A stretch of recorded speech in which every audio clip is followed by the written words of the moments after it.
Assalamualaikum warahmatullahi wabarakatuh. Dan pada video ini kita akan membahas secara lengkap yaitu kisah tentang Syekh Abdul Qadir Al-Jailani, pemimpin para wali Allah. Pertama, kita akan membahas tentang kelahiran sang pemimpin para wali Allah, yaitu Syekh Abdul Qadir Al-Jailani.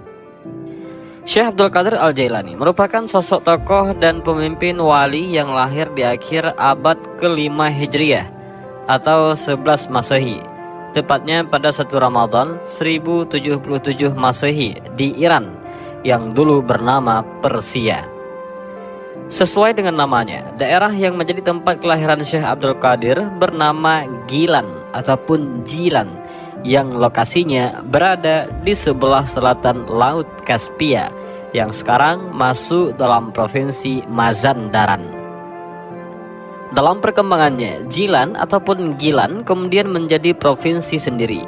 Sebagai provinsi, Jilan berada di bagian utara Iran, dengan Rasht sebagai ibu kotanya.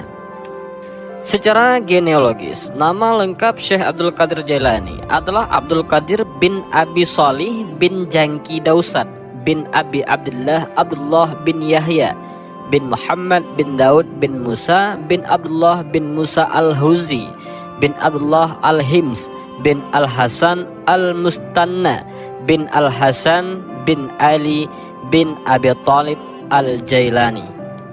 Dilihat dari garis keturunan ini, silsilah Syekh Abdul Qadir bersambung hingga Khalifah Sayyidina Ali bin Abi Thalib melalui ayahnya, yaitu sepanjang 14 generasi, sedangkan melalui ibunya sepanjang 12 generasi. Dalam hal ini, Said Abdurrahman Jami memberikan komentarnya bahwa Syekh Abdul Qadir Jailani merupakan seorang sultan yang agung yang dikenal sebagai Al-Ghausat Al-A'zam. Ia mendapat gelar Sayyid dari silsilah kedua orang tuanya, Hasani dari sang ayah dan Husaini dari sang ibu. Jadi, dari sisi ayah, silsilah Syekh Abdul Qadir bersambung ke Rasulullah melalui anak Sayyidina Ali yang bernama Hasan. Sementara dari sisi ibu, nasabnya bersambung ke Rasulullah melalui anaknya Sayyidina Ali yang bernama Husain. Karenanya, Syekh Abdul Qadir mempunyai dua garis yang kuat untuk bisa sambung ke Rasulullah SAW. Sebab baik dari ayah maupun dari ibunya, semuanya bersambung ke Nabi Muhammad SAW melalui Sayyidina Ali dan Fatimah, yaitu putri Nabi Muhammad SAW. Beliau tumbuh dan berkembang sebagai pemimpin wali yang namanya masyhur hingga hari ini. Di dunia Islam, nama beliau sudah tidak asing lagi, terutama bagi mereka yang mengikuti tasawuf dan tarekat. Dalam tawasul, pasti tidak pernah mengabaikan nama besar Syekh Abdul Qadir. Dalam hal kemasyhurannya sebagai tokoh wali, Al-Jabai berkata bahwa Syekh Abdul Qadir pernah berkata kepadanya, "Tidur dan bangunku sudah diatur. Pada suatu saat dalam dadaku timbul keinginan yang kuat untuk berbicara. Begitu kuatnya sampai aku merasa tercekik jika tidak berbicara. Dan ketika berbicara, aku tidak dapat menghentikannya. Pada saat itu ada 2 orang atau 3 orang yang mendengarkan perkataanku. Kemudian mereka mengabarkan apa yang aku ucapkan kepada orang-orang. Dan mereka pun berduyun-duyun mendatangiku di Masjid Bab Al-Halbah karena tidak menginginkan lagi. Aku dipindahkan ke tengah kota dan dikelilingi dengan lampu. Orang-orang tetap datang di malam hari dengan membawa lilin dan obor hingga memenuhi tempat tersebut. Kemudian aku dibawa keluar kota dan ditempatkan di sebuah musala. Namun orang-orang tetap datang kepadaku dengan mengendarai kuda, unta, bahkan keledai dan menempati tempat di sekelilingku. Saat itu hadir sekitar 70 orang para wali radhiyallahu anhum. Sementara itu, dalam beberapa manuskrip juga didapatkan bahwa Syekh Abdul Qadir pernah menyatakan, "Sebuah suara berkata kepadaku saat aku berada di pengasingan diri, kembali ke Baghdad dan ceramahilah orang-orang. Aku pun ke Baghdad dan menemukan para penduduknya dalam kondisi yang tidak aku sukai. Dan karena itulah aku tidak menjadi mengikuti mereka. Sesungguhnya," kata suara tersebut, "mereka akan mendapatkan manfaat dari keberadaan dirimu." "Apa hubungan mereka dengan keselamatan agamaku ataupun keyakinanku?" tanyaku. kembali ke Baghdad dan engkau akan mendapatkan keselamatan agamamu. Jawab suara itu. Dalam kisahnya juga dijelaskan bahwa Syekh Abdul Qadir Jailani konon membuat 70 perjanjian dengan Allah. Di antara perjanjian itu adalah bahwa tidak ada seorang pun yang berani menentang beliau dan tidak ada seorang santrinya yang meninggal kecuali dalam keadaan bertaubat. Setelah itu beliau kembali ke Baghdad dan memulai berdakwah. Saat inilah namanya langsung terkenal di berbagai penjuru kota Baghdad. Ketika beliau sudah dikenal sebagai wali, maka banyak orang yang berbondong-bondong sebagai muridnya. Banyak muridnya yang kemudian menjadi ulama terkenal, seperti Al-Hafiz Abdul Ghani yang menyusun kitab Umdatul Ahkam fi Kalamil Khairil Anam. Syekh Qudamah penyusun kitab fikih yang terkenal yaitu Al-Mughni.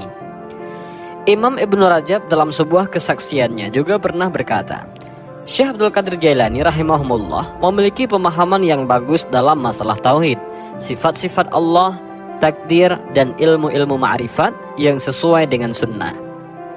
Selain dikenal dengan karamahnya, Syekh Abdul Qadir juga dikenal mempunyai banyak karya. Karya-karya beliau merupakan refleksi dari pemikirannya. Di antara karyanya yang banyak terkenal adalah seputar tasawuf. Namun sebagai ulama besar yang ilmunya sangat luas, beliau mempunyai banyak karya di bidang lain, termasuk di bidang tafsir, bahasa, dan fikih.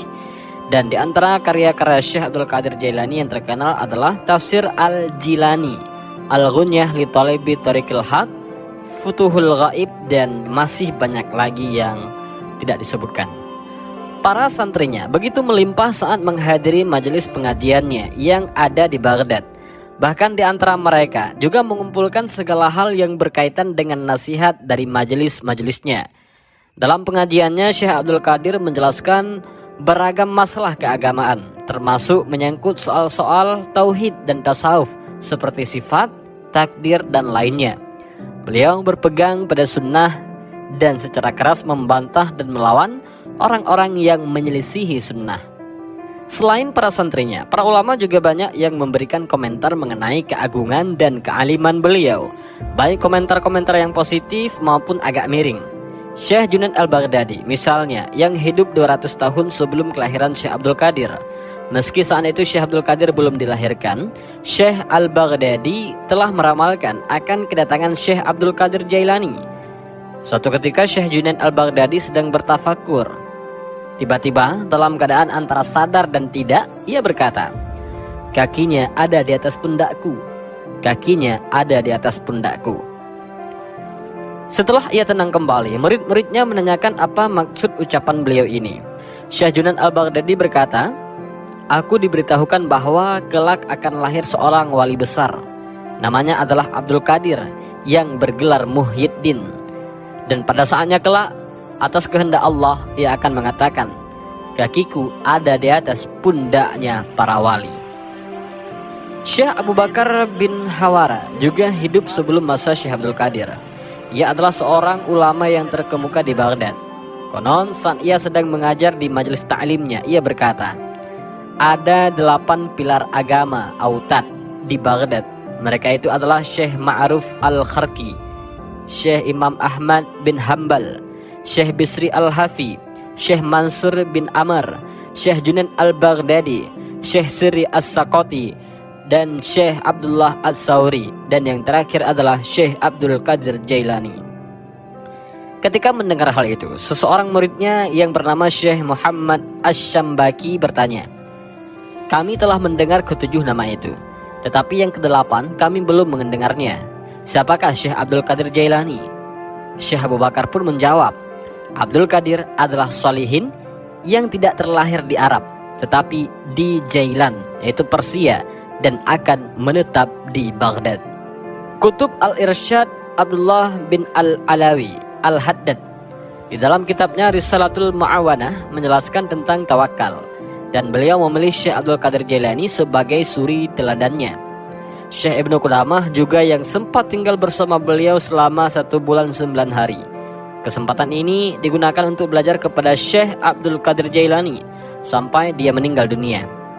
Syekh Ibnu Qudamah misalnya, ketika ditanya tentang Syekh Abdul Qadir, beliau menjawab, Kami sempat berjumpa dengan dia di akhir masa kehidupannya. Ia menempatkan kami di sekolahnya. Ia sangat perhatian terhadap kami. Kadang dia mengutus putra beliau yang bernama Yahya untuk menyalakan lampu buat kami. Ia senantiasa menjadi imam dalam salat fardu.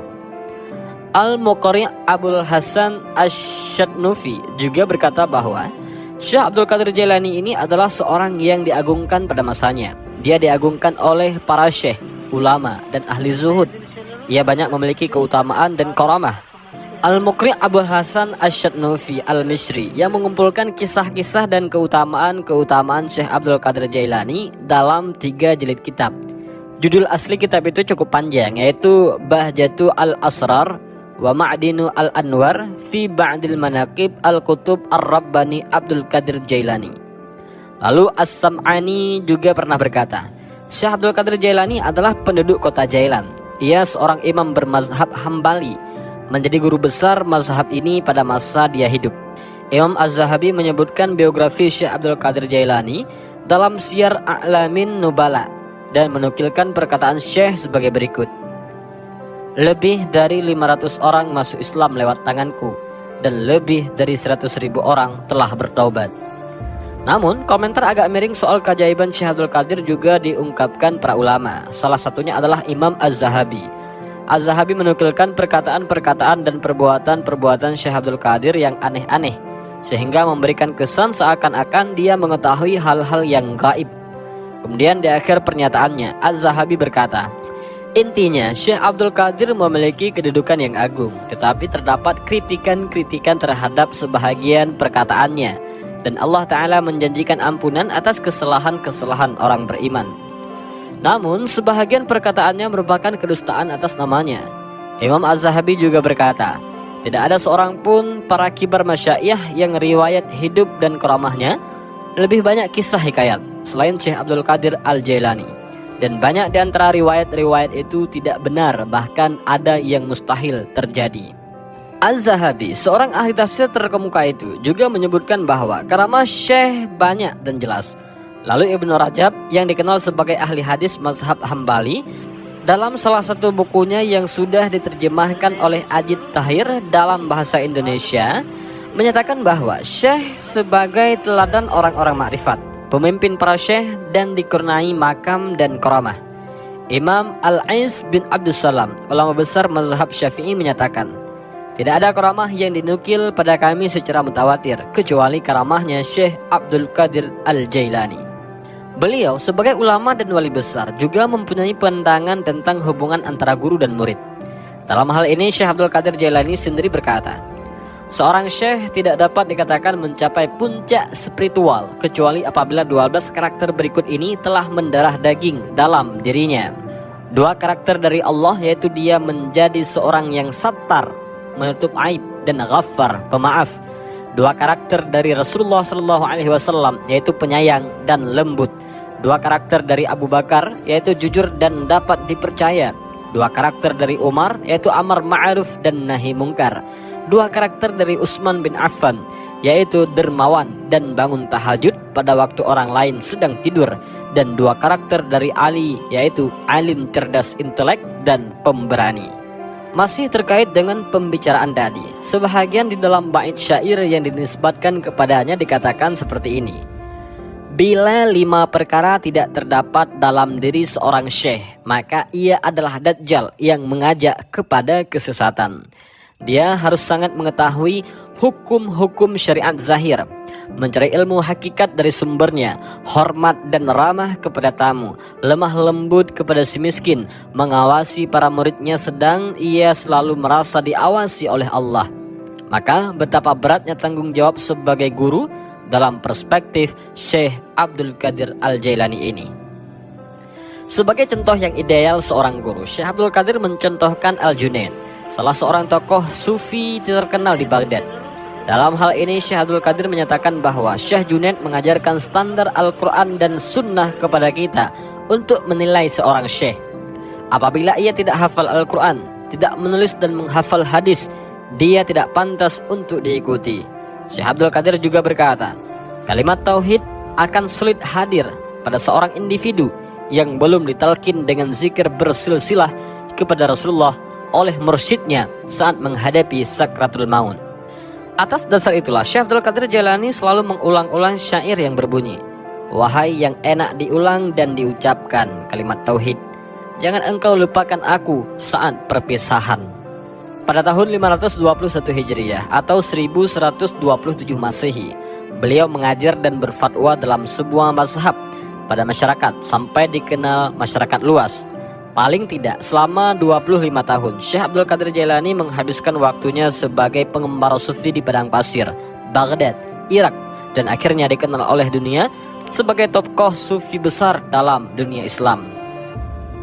Selain itu, beliau juga memimpin madrasah dan ribat di Baghdad yang didirikan sejak 521 Hijriah sampai wafatnya pada tahun 561 Hijriah. Madrasah itu tetap bertahan dengan dipimpin anaknya yaitu Abdul Wahab, diteruskan anaknya Abdul Salam, juga dipimpin anak kedua Syekh Abdul Qadir yaitu Abdul Razak, sampai hancurnya Baghdad pada tahun 656 Hijriah atau 1258 Masehi.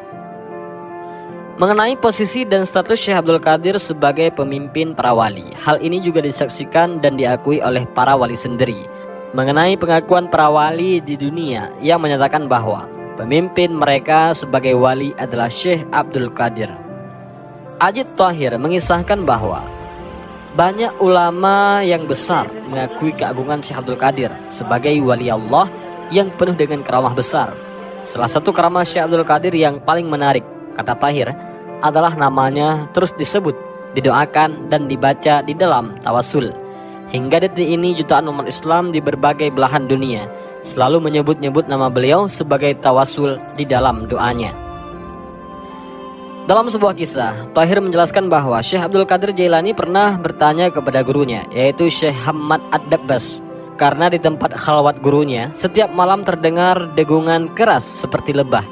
Syekh Dabbas menjawab, "Aku memiliki sekitar 12.000 murid. Setiap malam aku menyebut nama mereka satu persatu. Aku bantu permohonan hajat mereka kepada Allah. Kita doakan agar mereka tidak melaksanakan maksiat yang direncanakannya, serta mudah-mudahan selalu takut dan bertobat kepada Allah." Dan bisa kita lihat betapa besar cinta dan pengorbanan seorang mursyid kepada para muridnya. Syekh Abdul Qadir Jailani mendapat doa dari gurunya Umar Al-Halawi, seorang murid Syekh Abdul Qadir Jailani yang berkelana bertahun-tahun. Ketika pulang ditanyai oleh Syekh Hamad Ad-Dabbas, yaitu gurunya Syekh Abdul Qadir, "Kemana saja selama ini kalian berkelana?"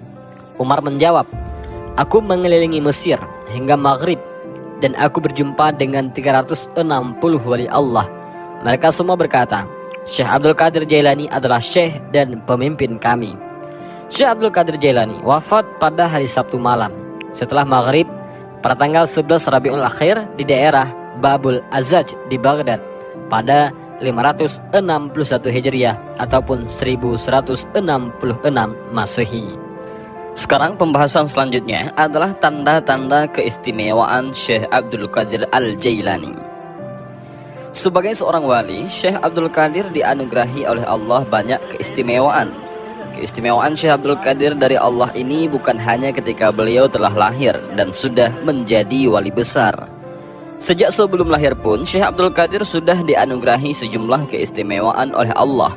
Sejak di dalam kandungan, beliau sudah diberi keistimewaan oleh Tuhan. Karenanya, beliau tergolong manusia yang istimewa.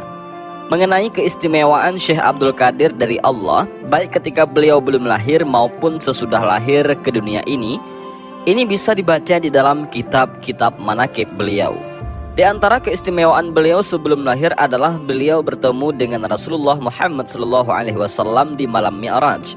Sebagaimana di dalam kitab manaqib Jawahirul Ma'ani misalnya, dikisahkan bahwa waktu Rasulullah dimi'rajkan oleh Allah, beliau SAW dipertemukan oleh Allah dengan ruh-ruh para nabi dan rasul sebelum beliau.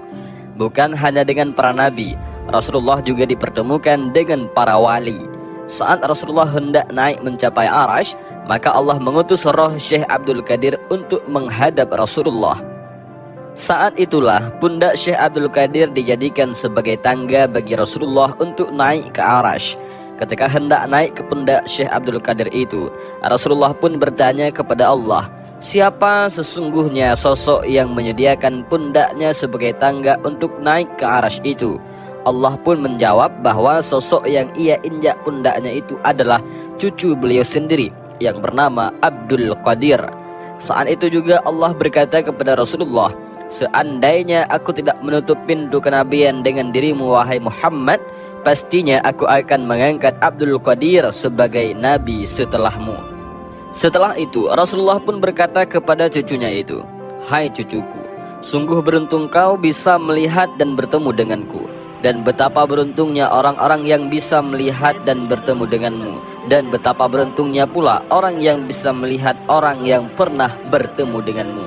Begitu seterusnya hingga 27 generasi. Aku berdiri di atas pundakmu dan kau berdiri di atas pundaknya para wali. Dan peristiwa ajaib ini terjadi ketika Syekh Abdul Qadir berada di alam roh. Syekh Abdul Qadir Al-Jailani lahir ke dunia atau ke alam material ini. Beliau pun terus dianugerahi tanda-tanda keistimewaan oleh Allah. Di antara keistimewaan Syekh Abdul Qadir ketika masih bayi ini adalah dirinya yang sudah ikut berpuasa Ramadan. Seperti dikisahkan oleh Al-Syafi'i dalam sebuah karyanya, yaitu Khulasah Al-Mafakhir fi Manaqib Syekh Abdul Qadir wa Jama'ah min Asyukh Al-Akbar, bahwa suatu hari ibunya Syekh Abdul Qadir yaitu Ummu Al-Khair berkata, ketika aku melahirkan putraku Abdul Qadir, ia tidak mau menyusu pada siang bulan Ramadan. Karena ketidakmauannya menyusu di siang hari saat bulan Ramadan itu, maka Syekh Abdul Qadir lalu menjadi penanda bagi masuknya bulan Ramadan. Jadi, masyarakat di kampung Jilan saat itu, ketika hendak mengetahui apakah bulan Ramadan sudah datang atau belum, maka salah satu caranya adalah melihat Abdul Qadir yang masih bayi. Apakah bayi ini masih mau menyusu di siang hari ataukah sudah tidak? Jika memang di siang hari sudah tidak bersedia menyusu, maka pertanda bulan Ramadan sudah datang. Kabar ketidakbersediaan Abdul Qadir tidak mau menyusu di siang hari saat bulan Ramadan lalu menyebar luas ke masyarakat. Masyarakat pun gempar bahwa ada seorang bocah bayi yang bernama Abdul Qadir yang ikut berpuasa. Lalu dikabarkan pula bahwa ibu Syekh Abdul Qadir mengandung beliau ketika berusia 16 tahun. Hingga ketika memasuki usia remaja atau masa menuntut ilmu, keistimewaan Syekh Abdul Qadir semakin mempesona dan menarik perhatian banyak orang. Kisah yang paling terkenal tentang keistimewaannya di usia remajanya adalah soal kejujurannya ketika dirampok oleh segerombolan begal sewaktu dirinya hendak pergi menuntut ilmu ke Baghdad.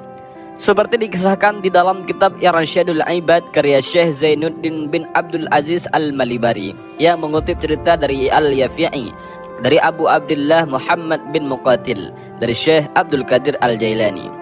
Dalam kitab tersebut dikisahkan bahwa pada suatu hari Syekh Abdul Qadir yang usianya masih belia meminta izin ibundanya untuk pergi melanjutkan pendidikannya ke kota Baghdad. Sejak kecil, anak ini memang sudah haus dengan ilmu pengetahuan. Kepada ibundanya, dirinya ingin sekali berguru kepada ulama dan orang soleh yang ada di Baghdad. Sang ibunda pun merestuinya. Karenanya, layaknya seorang anak yang hendak pergi mondok ke pondok pesantren, sang ibunda memberikan bekal kepada Abdul Qadir, bekal berupa uang 40 dinar. Supaya aman, maka uang bekal itu disimpan di sebuah saku yang sengaja dibuat di posisi bawah ketiak. Tak lupa juga sang ibunda berpesan kepada Abdul Qadir untuk senantiasa berkata benar dan jujur dalam setiap kondisi apapun. Pesan sang ibunda ini dipegang benar oleh Abdul Qadir. Maka setelah cium tangan sang ibunda, Abdul Qadir pun meninggalkan kampung halamannya untuk menuju Baghdad. Saat itu Baghdad memang dikenal sebagai pusat ilmu pengetahuan, yaitu kotanya pendidikan. Di kota inilah tinggal banyak ulama, ilmuwan, filosof, bahkan para sufi, termasuk Al-Ghazali juga hidup di kota ini dengan menjadi pimpinan Universitas Nizamiyah Baghdad. Untuk pergi ke Baghdad itu, Abdul Qadir juga ikut bersama rombongan saudagar yang juga hendak mengais rezeki di Baghdad. Pergilah, aku sudah menitipkan keselamatanmu pada Allah supaya kamu berada di dalam penjagaannya, kata ibunda Syekh Abdul Qadir Al-Jailani.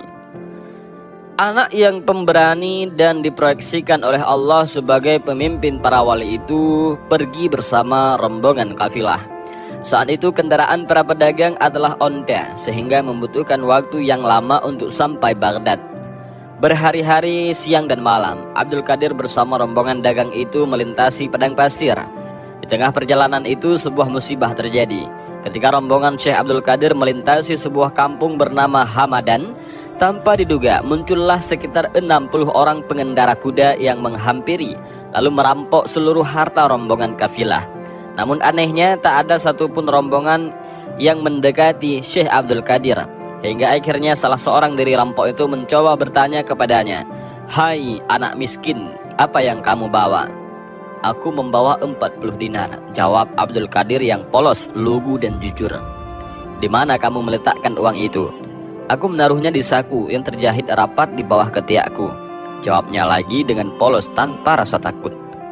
Perampok itu pun tetap tak percaya dan mengira Abdul Qadir sedang meledeknya. Rampok itu pun segera meninggalkan bocah laki-laki itu. Hingga tak lama kemudian datang lagi salah satu anggota rampok yang lain dengan melontarkan pertanyaan yang sama. Abdul Qadir pun kembali menjawab dengan apa adanya, dengan jujur.